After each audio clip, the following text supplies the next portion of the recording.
Before I start this lesson, I'd like to give all praise and glory and honor to Yahweh, Ba'ashem, Yahweh Shai, Ba'ashem, Rakakwadash. Double honor to the apostles, elders, the great millstone rule and teach well. Shalom to 144,000 men that's pushing, believing his word, and our true sincerity, and sacrificing their lives and wills to do so. Shalom to the men, women, and children that's tuning in and listening. And shalom to the Israelite foreigners scattered abroad on all four corners of the earth. The Heavenly Father name is Yahweh, his only begotten Son name is Yahweh Shai. And Lord, when this video is edifying, quick and straight to the point. This video right here will be entitled "A Year Full of Black Swan Events." Now I'm gonna grab the definition of Black Swan events, but ultimately, this video was inspired by the new year, the so-called New Year. The apostle to hard coin this year, the hopeful year of our salvation, and the hopeful year of Esau Edom's downfall.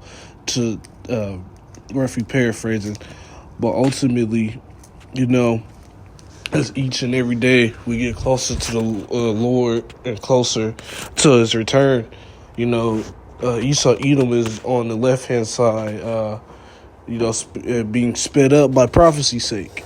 Now, we are ultimately in looking at and we're witnessing a downfall of a kingdom. But now, Esau Edom is rapidly trying to get his birthright back. Now, I'm going to look up this word, Black Swan events, and this. I'm doing this video on this Sunday, I'm doing this video on Sunday and whatnot, for the, and the new year just kicked off, and you got all these prophecies happening, and you're seeing more people losing their minds, or insane, I should say. You see more so-called terrorist attacks happening, and they're going to ultimately try to link it back with us, the so-called blacks, Latinos, and Americans, and persecution is about to start at us first. Now, the term Black Swan has multiple meanings, including a metaphor for an unpredictable event in the name of an Australian swan. Now, Esau Edom like to set this up as a so-called what's the word to use? A so-called unpredictable event, but ultimately we know the elites are controlling this. These elites are paying these individuals off to assassinate people, cause terror, so on and so forth. Metaphor: a black swan is an unexpected event that has happened, that has a major impact and is difficult to predict. And you may say it's difficult to predict to those that ain't watching in the Watchmen. The Watchmen of Israel. And by the Watchmen of Israel, I mean the prophets, the true prophets of the men of the Lord. The Lord chose the elect. The term is often used in finance, and examples include the 2008 housing market crash. And the elites do little tests on the American people to see how they react. And that so-called pandemic back in 2020 was one of those events. Slucky. And the 9/11 terrorist attacks. Yeah, and it just brought that out in there. So, you have all these things that's happening. You don't be surprised if these elites try something this year and try something big. And they ultimately have been working towards trying to get their birthright back by any means. And if that means the slaughter of thousands and millions and hundreds, then so be it. But Esau Edom is desperately trying to get his birthright back. So now, the term comes from a Latin expression used in the 2nd century to describe something that was rare or nearly impossible. And now these things are so-called rare and impossible into the average everyday American and so-called Babylonian. But they don't think their kingdom gonna fall, so the Lord's gonna have it to where these people will fall. And these people are blinded. These people so caught up in what they're doing in their daily lives, they're not looking at the grand scheme of things, and the elites are. Now, I'm gonna get some precepts, and I'm gonna get some precepts on this. Now, I'm gonna first jump to Matthew real quick. This is Matthew chapter 24, and Matthew 24 it goes into this too as well. This is Matthew chapter 24, and I started verse 5 real quick. For many shall come in my name, saying, I am Christ, and shall deceive many. And yeah, ultimately, that's the time we're coming into. The times of where false prophets are going to be coming on the scenes more and more rapidly. And we're going to see the judgment of false prophets more and more. Not just in GMS, but all around. All of these other camps are going to see and witness. The whole house of Israel is going to witness what happens when you don't teach the proper things and when you're not a true watchman of the Lord. Now, actually, I'm going to grab the watchman, because a lot of men ain't true watchmen. Being a true watchman means you day in and day out, week in and week out, focused and meditate on prophecy and seeing things and letting the people know. Now, let me see. Is that Ezekiel? Yeah, this is Ezekiel. Let me see. Is it that? Let me see. I'm going to type that up real quick. His watchman. I'm going to jump to Isaiah. This is Isaiah chapter 56 and verse 10. His watchmen are blind. They are all ignorant. They are all dumb dogs. They cannot bark, sleeping, lying down, loving to slumber. And yeah, that's what that's what the false watchmen and the false prophets are doing. They just lying down, sleeping, worrying about things. Now, granted, you have matters that are important, but the most important topic and most important matter is prophecy. Not worrying about no grape doctrine, the Gentiles. You worried about the Gentiles when there's war and people dying on the other side of the planet. And it's gonna come over here, because it's not gonna be too much longer till them troops in that MOTB get mandated, and these troops start kicking doors down. And I'll read verse 11. Yeah, they are greedy dogs, which can never have enough. They are shepherds that cannot understand. They all look to their own way, everyone for his gain from his quarter. And yet ultimately these false prophets doing things for their own gain and their own lust. And now from there, I'm gonna go back in Matthew chapter 24, and I go to verse 24, because you have all these things on the rise. You have a lot of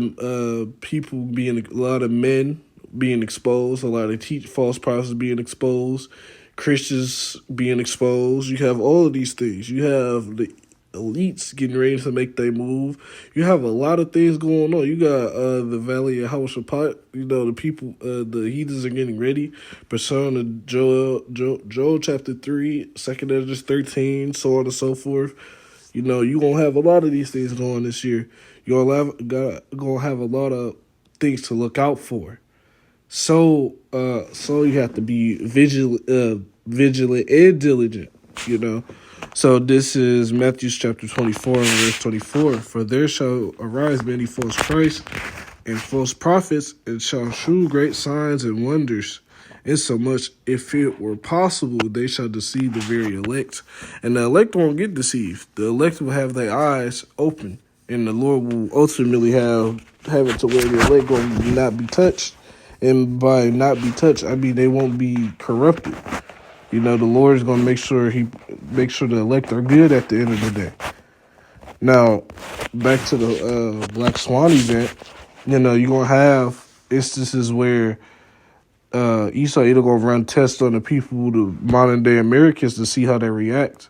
Like I said, the pandemic was it's 5 years later since that had happened, and people already know, Now, this lockdown that's going to come, whenever, it's going to be permanent. It ain't going to be, it's going to be locked down for a few months. that pandemic was a test to see how the American people would react. And then people going to start. Oh, what was those Israelites saying on the corner? It's going to be too late then. Because the Lord's going to remove the mouth of his prophets. And I'm going to get that. Let me see. I'm going to get Amos chapter 8. That's, what's that, verse 11? This is Amos chapter 8, verse 11. Behold, the days come, saith the Lord, Yahweh Bashim Shai power, that I will send a famine in the land, not a famine of bread, nor a thirst for water, but of hearing the words of the Lord, Yahweh Bashim Shai. Verse 12, and they shall wander from sea to sea, and from the north even to the east, they shall run to and fro to seek the word of the Lord, and shall not find it. And yeah, the Lord's gonna close the mouth, gonna shut the mouth of the prophets. And now we're coming into times where that it's not, we ain't gonna be able to hear lessons and do what you would like to do. Things are coming to an end fast. And now in this Black Swan thing, we got to be careful as well. This goes towards myself as well. We got to be careful how we conduct ourselves, because we could get dragged into something we don't want to be dragged into. Now I'm going to get 2 Corinthians chapter, 6 and 10? 6 and 3. This is 2 Corinthians chapter 6 and verse 3, giving no offense in anything, that the ministry be not blamed. And yeah, we got to conduct ourselves better. This goes for myself as well. Cutting off the things that ain't profitable unto you spiritually. And, that goes with things in the world, things in the truth, so on and so forth. We're getting ourselves ready for a battle. Now, in the battle, you shouldn't be focused on what you got to do at home. You shouldn't be focused on small things. You need to be focused on the bigger picture. And the elect will be focused on, and the elect there will be focused on the bigger picture. And the bigger picture is our salvation by any means necessary. Now, this is Revelation chapter 12 and verse 12, because I've been thinking about this. This scripture been popping in my head a lot. You had it to where the elect will be persecuted. This is Revelation chapter 12 verse 12. Therefore therefore rejoice, ye heavens, and ye that dwell in them. Woe to the inhabitants of the earth and of the sea, for the devil is come down unto you, having great wrath, because he knoweth that he hath but a short time. And yeah, that's what Esau Edom is doing. These elites know exactly what they're doing. They know exactly what time it is. They know exactly what's about to happen, what's about to go on. They're getting ready to bring the wrath, their great destruction, to show their sword, and all of that. They're getting ready for all of that. And they're gonna get the vast majority of you jakes. And y'all gonna know what it feels like to truly be persecuted. Just because of the race. They know who you are. The elites know who you are. And they know exactly what's gonna happen. They're gonna persecute you, put you in concentration camps, so on and so forth. So these things that are about to happen, this ain't just about to be, it's gonna be a lockdown for a few weeks or a few months. No. The time we're coming into is going to be extreme persecution. And now, actually, I should have got the Jeremiah first, actually. This is Jeremiah chapter 30 and verse 7. Now, let me get there real quick. That's it. Clicked on the wrong one. This is Jeremiah chapter 30 and I start at verse 6. Ask ye now, see whether a man doth travail with child. Wherefore do I see every man with his hands on his loins, as a woman in travail, and all the faces turning to paleness? Alas, for the day is great, so that none is like it. It is even the time of Jacob's trouble, and he shall be saved out of it. And yeah, we're coming into the time of Jacob's trouble. These Black Swan events leading up to more prophecy, and to the MLTB, martial law, DMVs. You got all these things that will really happen, and it will happen. It's just a matter of the time and when the Lord wants it to happen. And, we're coming into great times, so we can't be slacking. Now, like I said, this goes for me as well. We can't be slacking. Have to do the things that are necessary to preserve our salvation. But yeah, man, the increased level of Black Swan events will happen. You got the what was that? A shooting in New Orleans, if I'm not mistaken. You had a shooting in New Orleans. You had a Tesla truck explode or whatnot. Those things. They're trying to link it back to us, but we know at the end of the day that persecution is coming. But Lord, when this video is edifying, and before I close, I'd like to give all praise and glory and honor to Yahweh, Ba'ashem, Yahweh Shai, Ba'ashem, Rakak Wadash. And Lord, when this video is edifying, I'll say the next one, Shalom.